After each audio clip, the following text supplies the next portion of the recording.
Look at this shit. Look at that shit. Yo. Do y'all see this? Yo, my heart is beating like my... See my heart? This shit is fucking... Yo.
Breaking news out of New York City, a fire erupted Thursday night following what authorities said was a transformer explosion at a Con Edison plant in Queens, New York.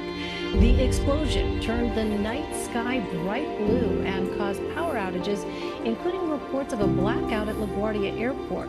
Now, the light from the eruption could be seen at least 20 miles away. The New York Police Department said the fire is under control. Our CBSN managing editor, Rob Gifford, saw the light from across the river in Manhattan, and he joins us now on the phone. So, Rob, tell us what you saw. The photographer is zooming in on an area where it appears that there are some workers with flashlights or people going through a darkened area in what looks to be sort of this section that is transformers, but they've panned off now. We can't really see going through. Rob, how long would you say this is investigating an explosion at a power substation that lit up both the night sky and Twitter? The eerie blue light could be seen for miles and led to confusion and even some panic last night. It was caused by a transformer explosion in Queens. Michelle Miller shows us how the light mystery fueled wild speculation online. Michelle, good morning. Good morning. There were no injuries reported in the explosion, and power is restored to the area. And while there wasn't an alien invasion in New York City, we can report that the mysterious blue illumination scared many people while lighting up social media last night. Look, it's flashing. It's the sky. Looks like the end of the world or something. With a glowing shade of blue. What is that? Holy. The sky was like such an eerie blue and everything. It was crazy. Sending many people into a confused panic. What the? I said to my husband, we are being attacked, and this is our family. But the explanation for this blue light mystery was a transformer energy company Con Edison's Astoria power facility. It caught fire, causing power outages and transportation. Flights at LaGuardia Airport were grounded for at least 45 minutes. And many terminals went dark. Passengers aboard planes could see the glowing blue lights from the sky and on the ground as planes waited to take off. It's insane. Still, many were left in awe. What is that blue light in the sky? Look, it's off.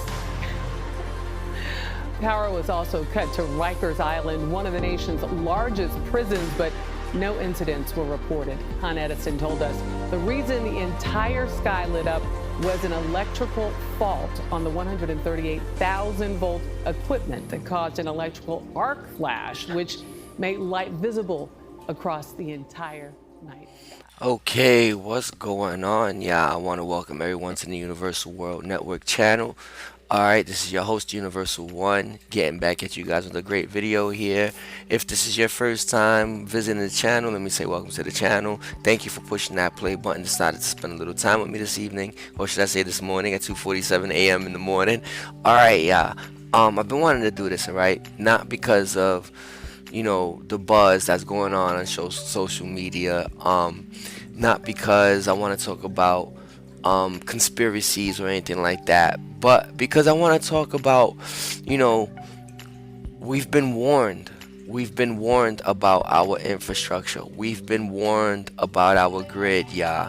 Alright, here in the US, I want to say, and this is just my opinion, this is how I feel, yeah. We don't all have to feel the same way, okay? But this is a channel where I welcome opinion, okay? Everyone is entitled to opinion, whether I like your opinion or not, alright? But, I want to say that here in the United States of America, we kind of live in this is a modern day third world country, yeah. Our infrastructure is not up to par. It is not where it needs to be, okay? And we have government officials who, I'm not very fond of for my own reasons. Again, that's not this video. This video is to again stress the importance of preparing ourselves for things like this, for infrastructure to go down on us, okay? Now that was one incident that you seen in New York City just yesterday, alright, on the 27th of December, alright, or should I say the day before yesterday, because again it's 2:48 in the AM, alright, so it's officially Saturday morning here in New York. But there was two incidents that happened on the 27th. Alright, this incident that was widely televised, it hit the web like crazy, but of course because it's New York City, there's a lot of people that live there, okay? So it blew up, and many people have many different opinions as to what that may be, alright? But again, we're not getting into that. I want to stress the importance of why we should be preparing ourselves for certain things like this, because these things can happen at any given point, any given moment, any given time. Alright, yeah, and we are not prepared. Our infrastructure is not ready for certain things that's going on. Our earth is changing. The weather that we're getting is different. We're getting a lot of geomagnetic storms. Yeah, believe it or not, that's what that looked like to me. That looked like plasma in the air, okay? Of course, they said that it was transformers that exploded. Alright, now 11 hours prior to that, on the way out on this video, on the outro, I will be playing a video of something similar that happened. It's almost the exact identical thing 11 hours before it happened in Queens. Alright, all of that stuff you've seen in New York City and Queens. Now, we have this habit of not being we don't worry about things, going on in the world unless they're happening to us. Alright, now these things are starting to hit close to home, yeah. Alright, we're starting to feel and notice the changes. I hope we're noticing the changes here in the States. But the weather's changing. Our weather seems to be a little bit more extreme, alright, due to causes that I'd rather not discuss. But anyway, so here we are at ABC6, their website. Alright, and the title of this article is, it came out December 14, 2018, yeah. Okay, December 14, 2018. So this is the article is fairly new. Now what's been going on, what they're talking about is not new. This has been put into place, I would say, a year or two ago, alright? But the title of this is Catastrophic Power Outages Pose Profound Risk to U.S. Advisory Council Warns. Alright, this is the Presidential Advisory Council, yeah. Alright, they're let me just read. It can happen here, and we are not ready for it.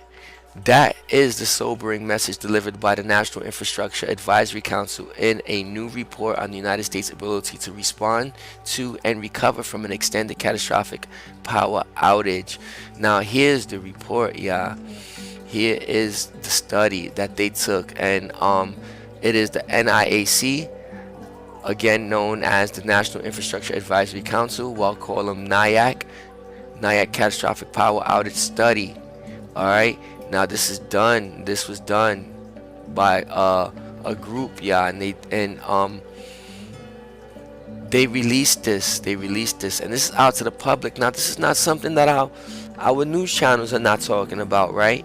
This is important stuff, because if the government is saying these things, then they feel like it's important. The people in power, the people that are running this corporation, they're saying that our infrastructure is not up to par and it will not withstand, is overmatched in regards to the type of storms, and just things are old. Things are old in our country, alright? So I'm gonna go ahead. If you hit this button, you can blow it up. You can also download this this the study. All right, yeah. I actually have it, so if it's easier, I got it on my Google Drive. I could just drop a link for y'all to click the link and it'll download for you. But I want to read a little bit. All right, yeah. The executive summary, what the nation faces, and a call to action, briefly. All right, yeah. So the executive summary, the nation has steadily improved its ability to respond to major disasters and the power outages that often result. But increasing threats, whether severe natural disasters, cyber physical attacks, electromagnetic events, storms, yeah, or some combination, present new challenges for protecting the national power grid and recovering quickly from a catastrophic power outage. Now, what I was looking at in those in the beginning of this video, to me, and this is just in my own opinion, and I'm just speculating, that we could be getting all types of different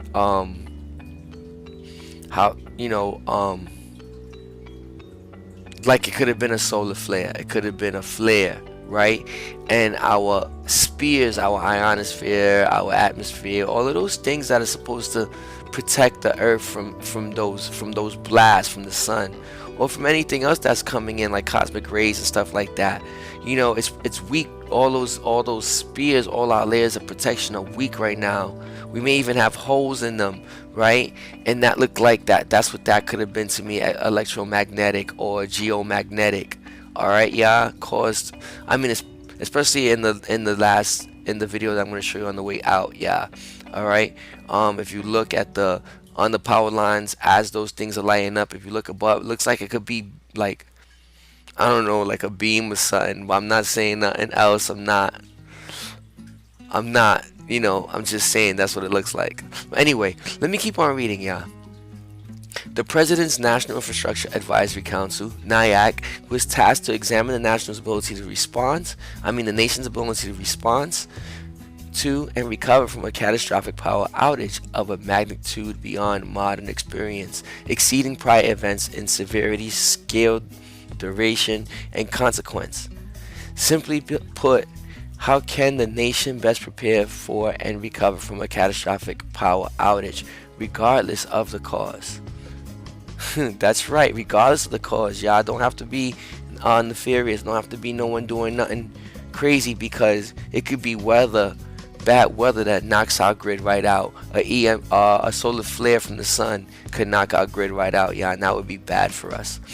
After interviews with dozens of senior leaders and experts and extensive review of studies and statutes, we found that existing national plans, response, resources, and coordination strategies would be outmatched by a catastrophic power outage. Outmatched. Okay, y'all? Now, all I'm trying to do is put the info out, to those y'all that are really willing to listen, because a little preparation can take you a long way, y'all.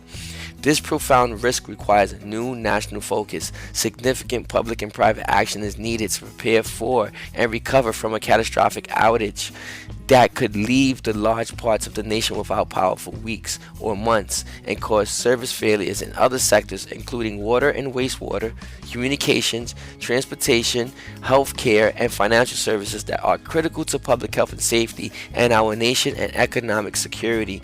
Now, in regards to water and wastewater, if we can't move that stuff the way it needs to be moved, that wastewater, that's bad. Once it starts backing up into our toilets and our sinks or whatever kind of sewage, once it starts backing up in the sewage, in the streets, that's not good, because that can get us sick, okay? And if we don't have the right antibiotics and stuff that we're supposed to have, or not supposed to have, what we would need to get through these times, this could be deadly. Communications, all right, and I don't need to say much about that. And once we lose communications, we are in trouble.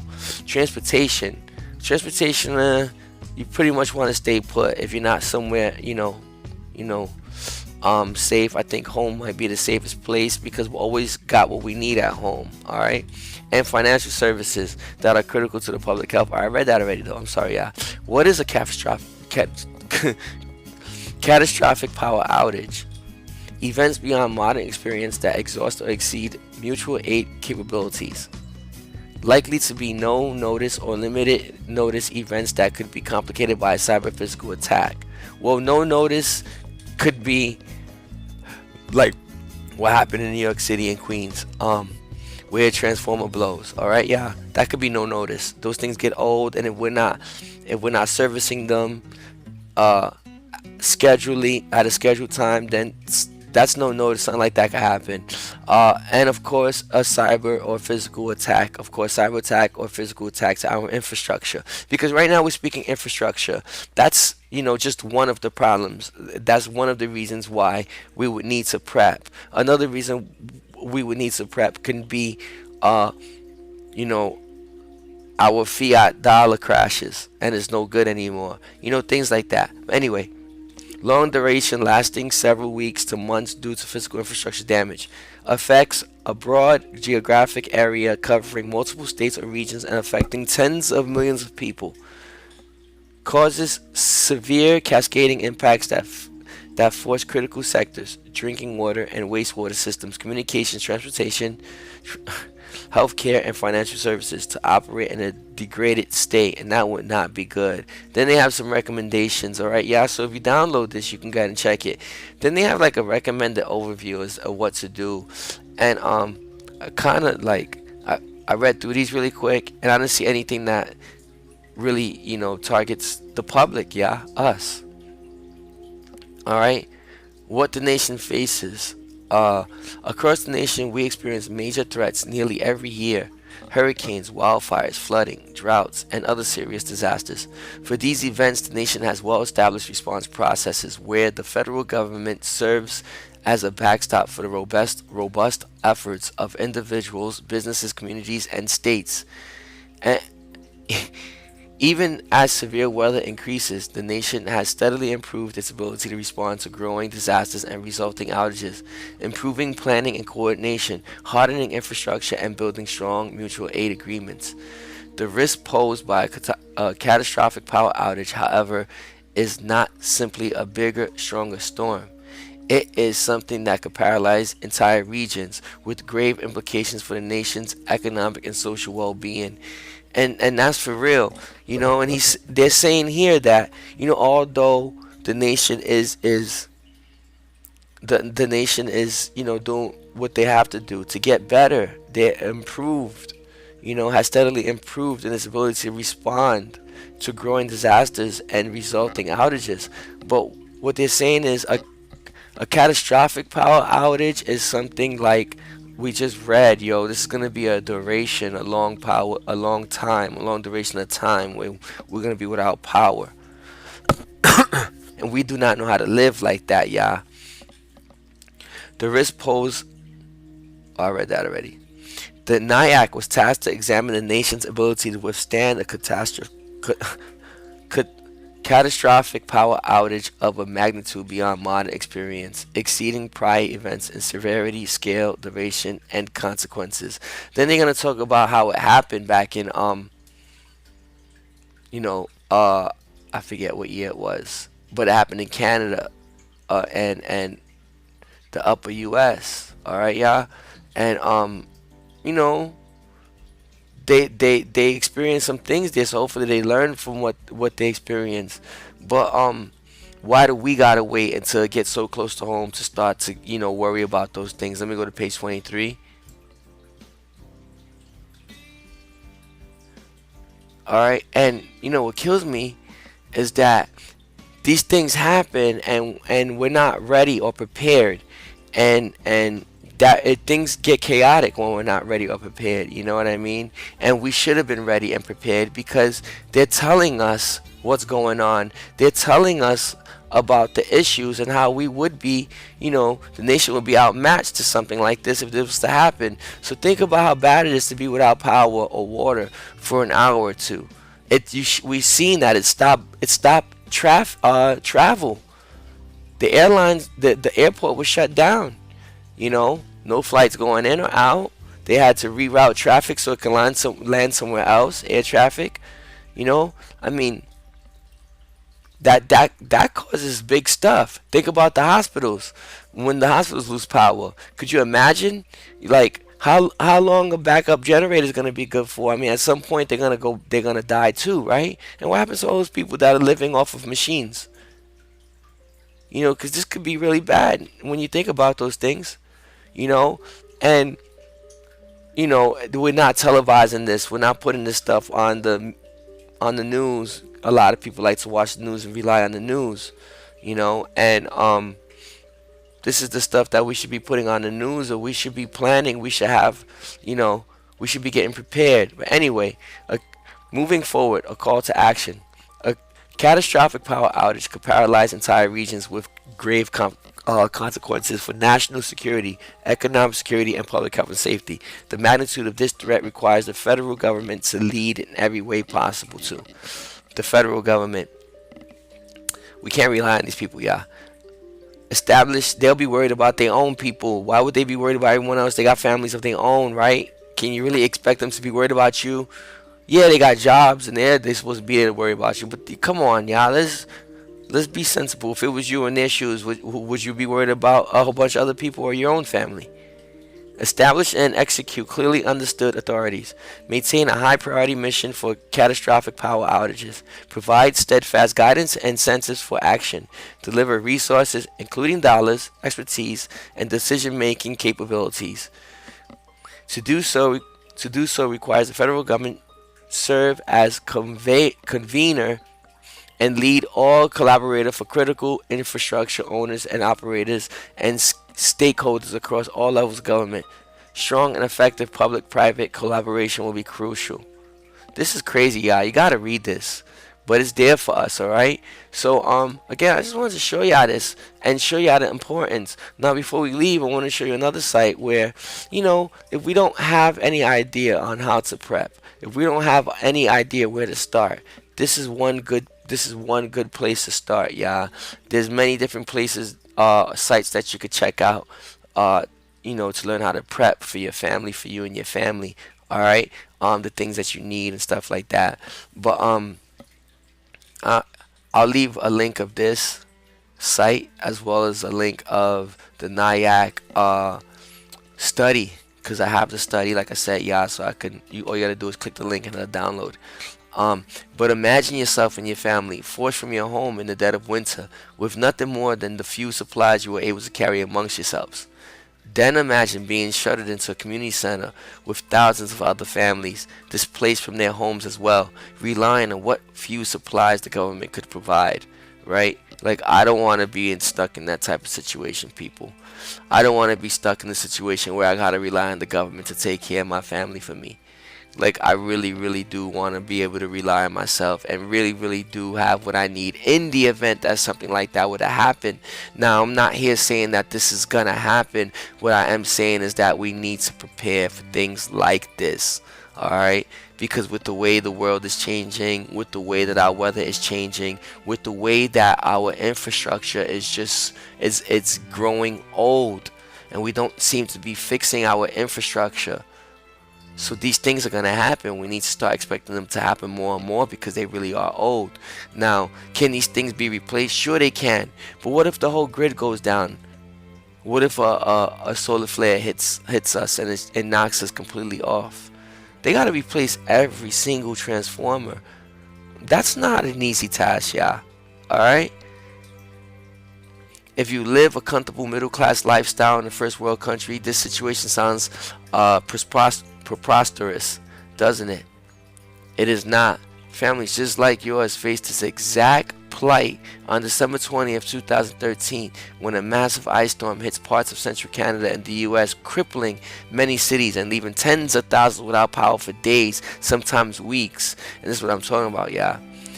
Those who were prepared for such an event, having items such as blankets and medications to bring with them, fared much better than their ill-prepared counterparts. In today's modern society, we've come to rely almost implicitly on having a dependable source of power. When power fails, it causes order and complete chaos for those not fortunate enough to have had the foresight to prepare. And that's what I was trying to say, y'all. And it can happen. Now, I want to scroll down to one last thing, and it is, what will I need to prepare my family? The best thing you can have during a power grid failure is a positive attitude. That's first and foremost, yeah. Don't panic. Stay calm. use your head, and stay positive. Make sure to do whatever you can to encourage hopefulness and keep the spirits high in your group with your family. In addition to the right attitude, I recommend doing the following to properly prepare yourself and your family. Create a storage space that can be easily accessed in the dark. Stockpile at least 2 weeks worth of supplies. Design a plan for preparing food, sanitation, living and sleeping quarters, entertainment, especially for children, young children. Yeah, especially for the children. You don't want them all over the place while you're trying to keep a calm and collective head. And roads and rationing for fuel and power sources. Store jugs of water in the fridge now to be used during an outage to keep food from spoiling. However, once the water melts, it should be used for cleaning or flushing, not drinking. Store a flashlight or lantern by every bed. And then if you keep on, they give you a list of 10, things, and they go in depth. They give you detailed plans, all right, yeah, for drinking water, food, lighting, heating, communication, sanitation, first aid, protection, additional items, and backup power systems. Now, this is a great way to start, yeah. All right, so I'll definitely leave this link. But I wasn't gonna do this video. Really contemplated on doing this video. I'm glad I did it. I feel good with myself. I feel like I'm doing what I'm supposed to be doing, because no matter what anyone thinks, if only one person takes what I'm sharing and gets something out of it, then my job is done and my job is complete. All right, yeah.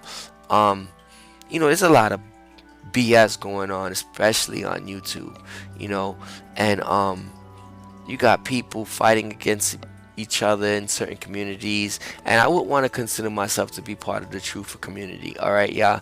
And that being said, I hear people again, trying to blow each other up and trying to throw dirt on each other, and I just want to say this. I want to say thank you to all the content creators out there. Richie from Boston, a Higher Truth channel, High Impact Vlogs, High Impact Flicks, R. Wayne Steiger. The list goes on and on and on, because you know what?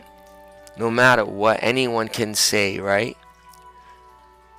These people are at least trying, to shed some light on what's going on in this world. You know what I mean? Trying to give us some philosophy, some thought, some insight, some light at the end of the tunnel, should I say?